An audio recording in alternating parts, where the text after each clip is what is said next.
حضرت ابوبکر صدیق رضی اللہ تعالیٰ عنہ کے اندر جذبہ خدمہ خلق کتنا تھا۔ حضرت عمر رضی اللہ تعالیٰ عنہ فرماتے ہیں کہ میں نے دیکھا کہ بیت المال کے اندر رجسٹرڈ موجود ہے، اس رجسٹرڈ پہ غریبوں کے نام لکھے ہوتے اور ساتھ میں جو غریب، لاچار، جو ضعیف، کمزور بندے ہوتے ان کے کام کرنے والے کا نام بھی لکھا ہوتا، یعنی لکھا ہوتا کہ یہ فلاں بڑھیا عورت ہے، پھر اس کا نام لکھا ہوتا، نام لکھنے کے بعد پھر دوسرا جو خانہ بندہ تھا اس کے اندر لکھا ہوتا کہ اس بیوی کا فلاں بندہ کام کرے گا۔ حضرت عمر رضی اللہ تعالیٰ فرماتے ہیں کہ میں نے دیکھا رجسٹرڈ موجود ہے، اس کے اندر اسی طرح جو کمزور لوگ ہیں ان کے نام بھی موجود ہیں، دوسرے خانے میں ان کے نام بھی موجود ہیں جو کام کرنے والے ہیں۔ فرماتے ہیں کہ ایک بڑھیا عورت کا نام میں نے پڑھا، وہاں میں نے دیکھا کہ کسی کام کرنے والے کا نام نہیں لکھا ہو۔ آپ نے فرمایا کہ میں نے خواہش کی کہ آج کے بعد اس عورت کا کام جا کر میں کروں گا۔ اب یار میں یہ بات کسی عام آدمی کی نہیں کر رہا، میں کسی ایرے غیرے کی بات نہیں کر رہا، یا کسی اپنے سٹیٹس یا جو کم زور لوگ ہوتے ہیں ان کی بات نہیں کر رہا، میں اس شخص کی بات کر رہا ہوں جن کے بارے میں سرکار دو عالم صلی اللہ علیہ وسلم نے فرمایا الشیطان یفر من دل عمر او کما قال، جن کے سائے سے شیطان بھاگتا ہے، اس عمر کی بات کر رہا ہوں جس کے نام سے کفار کے دلوں پر رعب طاری ہو جاتا تھا، اس عمر کی بات کر رہا ہوں۔ آپ فرماتے ہیں میں نے بڑھیا کا نام پڑھا، میں نے خواہش کی کہ آج کے بعد اس عورت کا کام جا کر میں کروں گا۔ آپ فرماتے ہیں میں نماز کے بعد میں نے گھر پہ جا کر دستک دی، اندر سے آواز آئی کون؟ کہا عمر ہے، حاضر ہے، تیرے گھر کی صفائی کرنا چاہ رہا، تیرے گھر کے کام کرنا چاہتا ہے۔ اندر سے بڑھیا کی آواز آئی بیٹا میرے گھر کا کام کوئی کر کے چلا گیا ہے۔ اب توجہ چاہوں گا، بڑی توجہ سے بات سنیے گا، دل کی کھڑکیوں کو ذرا کھول کے بات سنیے گا۔ حضرت عمر رضی اللہ عنہ فرماتے ہیں میں نے خواہش کی کہ یار یہ جو نماز کے بعد میں آیا ہوں شاید لیٹ ہو گیا ہوں، کوئی بندہ ایسا ہے جو نماز کے پہلے آ جاتا ہے وہ کام کر کے جاتا ہے۔ آپ فرماتے ہیں میں نے دوسرے دن نماز سے پہلے جا کر دروازے پہ دستک دی، بڑھیا نے وہی کہا کون؟ میں نے کہا کام کرنے آیا ہوں۔ بڑھیا نے کہا بیٹا میرے گھر کا کام کر کے کوئی چلا گیا ہے۔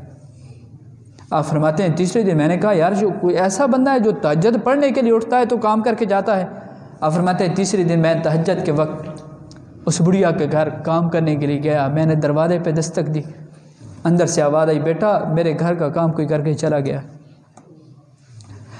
اب توجہ چاہوں گا، حضرت عمر رضی اللہ تعالیٰ فرماتے ہیں میں نے کہا یار وہ کون خوش نصیب شخص ہے جو تہجد سے پہلے آ کر اس بڑھیا کے کام کر کے چلا جاتا ہے۔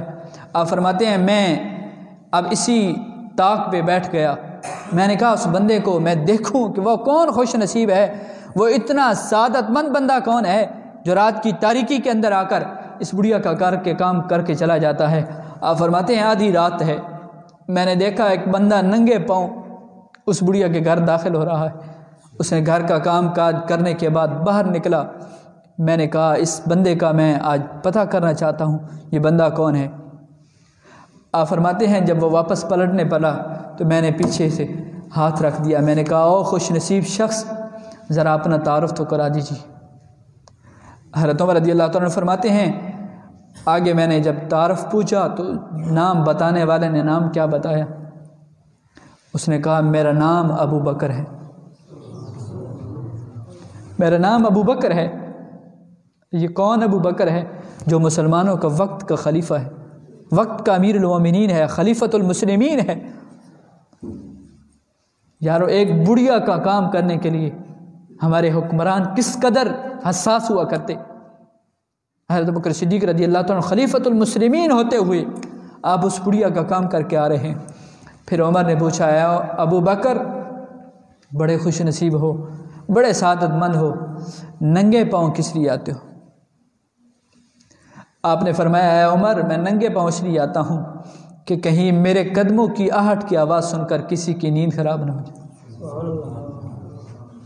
یار آج ہم بھی زندگی گزار رہے ہیں، ہم اپنے رویے دیکھیں، پڑوسی ہم سے کتنے خوش ہیں، ہمارے رشتہ دار ہم سے کتنے خوش ہیں، اور ہم اگر گھر کے اندر کچھ عرصہ اگر قبل آپ دیکھیں ڈیک موجود ہوتا تھا، آواز اونچی ہوتی تھی، اگر کوئی پڑوسی آ کر کہہ دیتا صاحب ذرا مہربانی کریں ڈیک کی آواز کو ذرا دھیما کر دیں کیونکہ ہمارے گھر بچے موجود ہیں وہ رو رہے، ہمارے گھر پڑوس کے اندر مریض ہے، وہ اس تیری آواز کی وجہ سے انہیں تکلیف ہو رہی ہے، ہم کیا کہتے ہیں؟ ہم تو اس پہ سیخ پا ہو جاتے، آگ بگولا ہو جاتے۔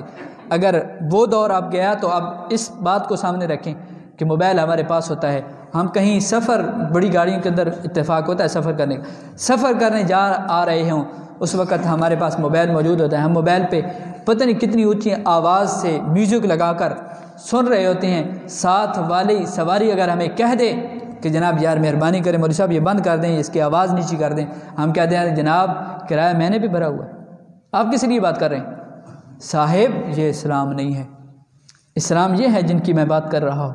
حضرت ابوبکر صدیق رضی اللہ تعالیٰ نے فرمایا کہ میں اس لیے ننگے پاؤں آتا ہوں کہیں میرے قدموں کی آہٹ کی آواز سن کر کسی کی نیند خراب نہ ہو۔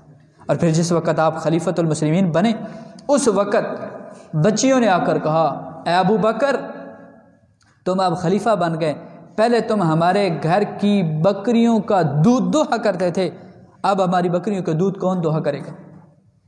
خلیفۃ المسلمین نے فرمایا کہ اے بچیوں پہلے بھی ابو بکر تمہاری بکریوں کا دودھ دوہا کرتا تھا، اب بھی ابو بکر تمہاری بکریوں کا دودھ دوہا کرے گا۔ یہ ہیں ہمارے خلفاء، یہ ہیں ہمارے حکمران۔ اور پھر جب آپ نے خلافت سنبھالی آپ دوسرے دن تگاری اٹھا کر مزدوری کے لیے جا رہے تھے۔ صحابہ کرام علیہ رضوان نے کہا اے ابو بکر تم تگاری اٹھا کر کہاں جا رہے ہو؟ کہا میں نے مزدوری کرنی ہے، اپنا پیٹ پالنا بھی تو ہے، وہ تو بھی میری مجبوری ہے۔ تو پھر صحابہ کرام علیہ رضوان نے مشاورت کی کہ کیوں نہ ابو بکر کا وظیفہ مقرر کر دیا جائے، ان کی تنخواہ جو ہے وہ مقرر کر دی جائے، سیلری مقرر کر دی جائے۔ جب یہ کہا گیا پوچھا گیا اے ابو بکر کتنے خرچے سے، کتنی تنخواہ سے، کتنی سیلری سے تمہارا گھر چلے گا؟ آپ نے فرمایا جتنی مزدوری ایک مزدور کی بنتی ہے اتنی ہی ابو بکر لے گا۔ صحابہ نے کہا کہ اے ابو بکر اس مزدور کی مزدوری پہ تمہارا گزارا کیسے ہوگا؟ آپ نے فرمایا اگر میرا گزارا اس پہ نہ ہوا تو پھر میں مزدور کی مزدوری کے اندر اضافہ کر دوں گا۔ یہ ہمارے حکمران تھے، یہ ہمارے اسلاف تھے۔